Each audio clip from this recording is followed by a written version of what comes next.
അല്ല ഇതിനെ പൊല്യൂഷൻ ഇല്ലല്ലോ, ഞങ്ങൾ എടുത്തോളാം. അല്ല അങ്ങനെ പറഞ്ഞാൽ പറ്റുമോ? സാർ ഇതിനെ വണ്ടിക്ക് അടിക്ക്. നമുക്ക് എല്ലാവർക്കും 10,000 20,000 എന്റെ പറ്റിയെന്ന് നടക്കുക. എടുത്ത് കാണിച്ചാലേ നിങ്ങൾക്ക് ഫൈൻ ഒഴിവാകും. നമുക്കുള്ള കാര്യമല്ല പറയാൻ സാർ, അടയ്ക്കണ്ട.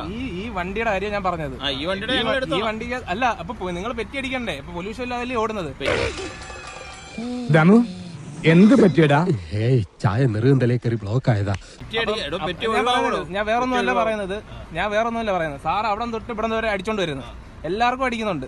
അപ്പൊ സാർ നിങ്ങൾക്കുള്ള വണ്ടിക്ക് പൊല്യൂഷൻ വേണോ വേണ്ടേ? പറഞ്ഞത് കേട്ടോടാ, അന്തസ് വേണോടാ, അന്തസ്. ഒന്ന് നിക്കി, അവിടെ നിക്കി. അല്ല വേറെ കാര്യങ്ങളൊന്നും അല്ല, നിങ്ങൾ അങ്ങോട്ട് സൈഡിലോട്ടൊന്ന് ഒതുക്കിയിട്ട് സാർ ഒന്ന് പറഞ്ഞിട്ട് പോയാൽ അതിനൊരു ഇത് നിങ്ങളെ ഇതിന്റെ അല്ലേ, സർക്കാരിന്റെ അല്ലേ?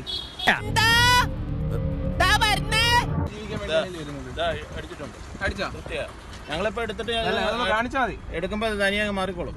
ഇയാളെ എടുത്തു കഴിഞ്ഞിട്ട് ഞാൻ അയച്ചു തന്നാ മതി കേട്ടോ.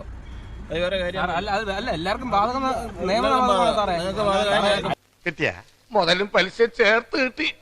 ആരും കണ്ടില്ല. വാ